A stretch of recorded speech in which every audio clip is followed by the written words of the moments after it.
what's up guys? My name is Zach and today I am driving a 1990 Škoda Favorit 136 LS. Up front is a 1.3 liter inline 4 and down below is a 5-speed manual transmission. Now I am super excited to be driving this Škoda here today because this is my first Škoda here on the channel. This is also my first Czechoslovakian car, and as someone who has spent a lot of time in Slovakia and that region, this is just the coolest thing in the whole entire world, and I'm so excited to share it with you today.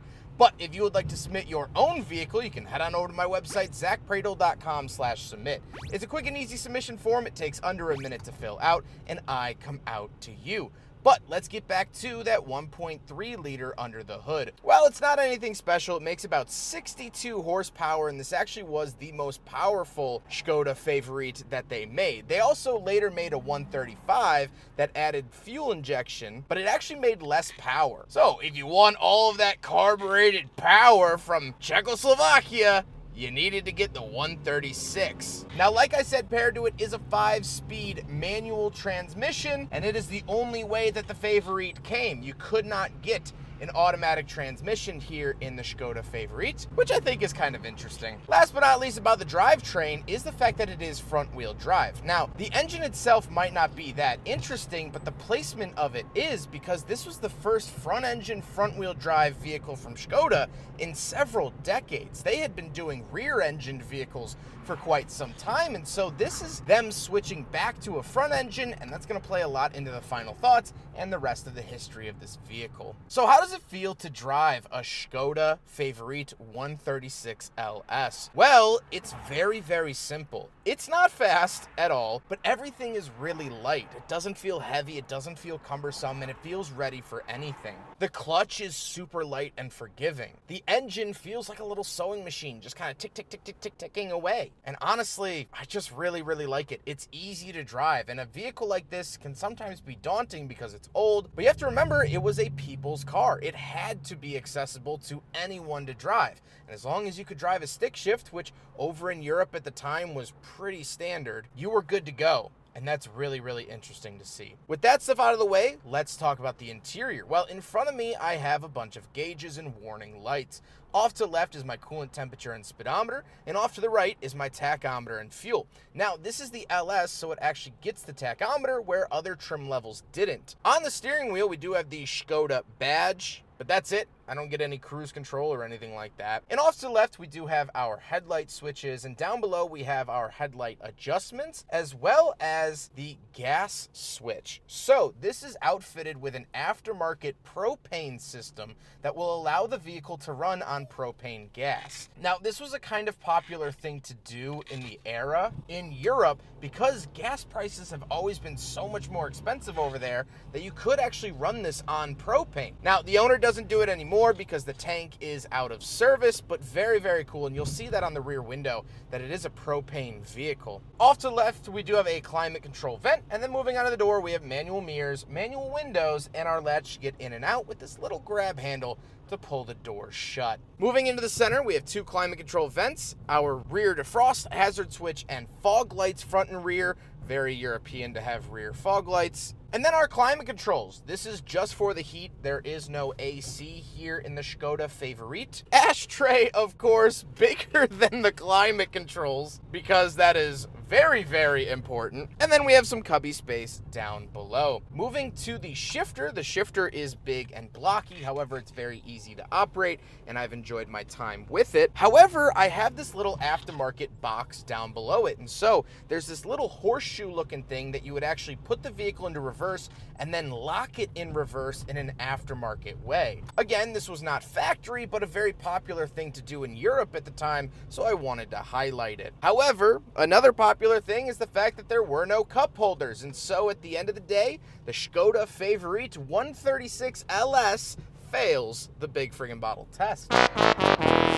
Now, the seats are actually very comfortable, and I think they're very presentable. People kind of look down on communist cars, and there's reasons for that, but the seats and comfort level honestly isn't. The ride is manageable, the seats are comfortable, and I'm not throwing a fit. This is better than the Dodge Hornet that I have right now as a press car. And I mean that in all sincerity. However, speaking of seats, we do have back seats, so let's go do a back seat review. All right, so on the back of the 1990 Škoda Favorit 136 LS, and a couple of things to note. First of all, no major amenities besides ashtrays.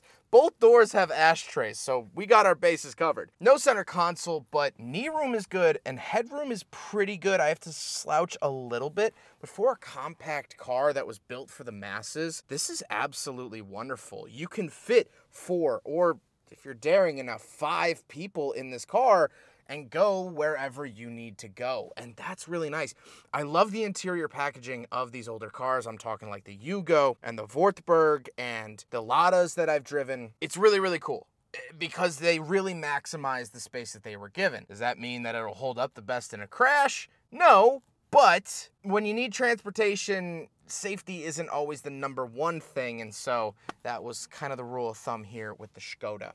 However, let's hop into the very back. We have some very interesting things to talk about with the trunk. All right, so we're on the back of the Škoda Favorit 136 LS. Something I do want to note is that it does say Construct right here, and that is that shifter lock that we were talking about. So people would put these badges on the back to let thieves know that they had that and that it wasn't going to be easy to steal. Kind of a cool piece of history.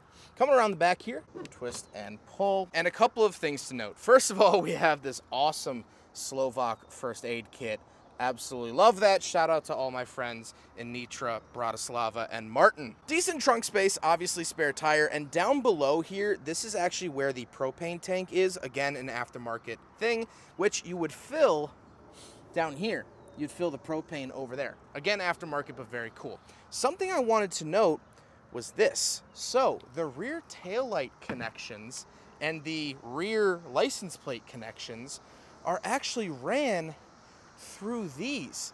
So these points, when the trunk is closed, rest here, and that's how they connect the power to the taillights.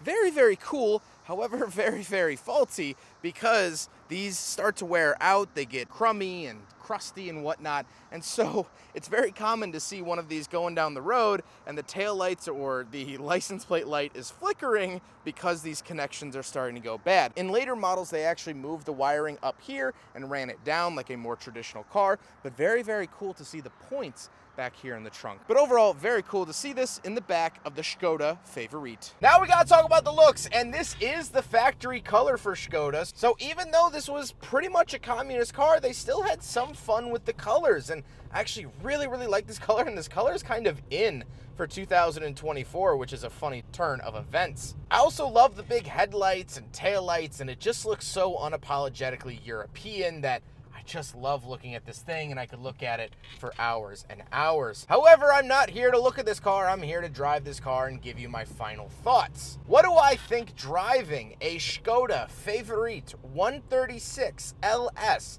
from 1990? Well, if you guys know me personally, you would know that this is hands down my favorite car to drive. And what I mean by that is unknown vehicles here in the United States. If you go to Anytown, USA, they probably don't even know what a Škoda is. And that's because we only got them for a couple years in the 1960s and they sold really poorly, so they never came back to the American market. But let's talk about this car specifically.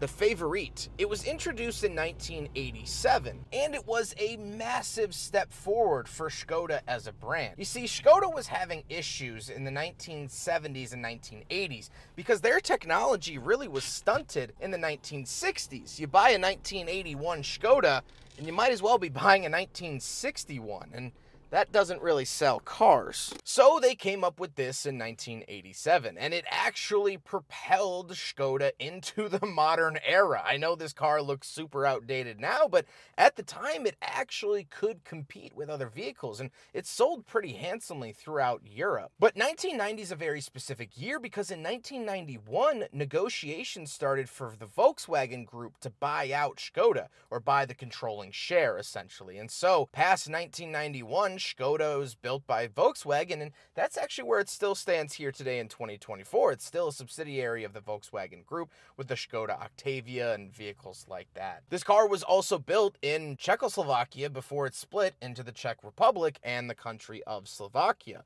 And so when you see on the taillight it says made in Czechoslovakia, that's something that doesn't exist anymore, and that's always so exciting to me. Now, this lasted until 1994 in this body style. However, the wagon and pickup actually lasted until 1995, where it was replaced by newer Volkswagen-built Škodas, and that carried us on to the modern market. Around this same era, communism started to release its grasps on Europe. The Berlin Wall fell in 1989, just several months before this car was built. And so driving this here today is very interesting because it's a car that's propelling into the future, but was still held back by its past. There's still things in here that are most certainly derived from communism. The basic necessities in here. The lack of radio. There's no radio in here at all because the small comforts and joys weren't a priority in that era. And so single-handedly, this car saved the Škoda brand, the second oldest Czechoslovakian brand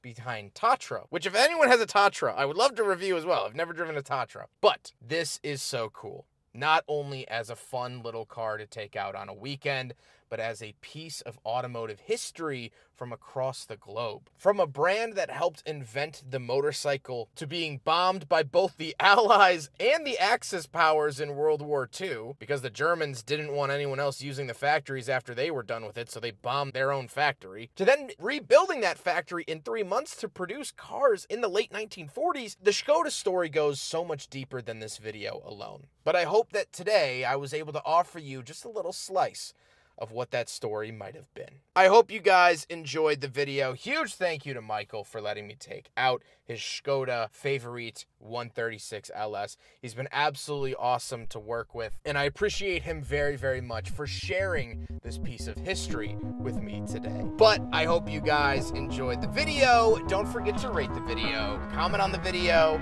and subscribe if you really liked it. Take care, guys.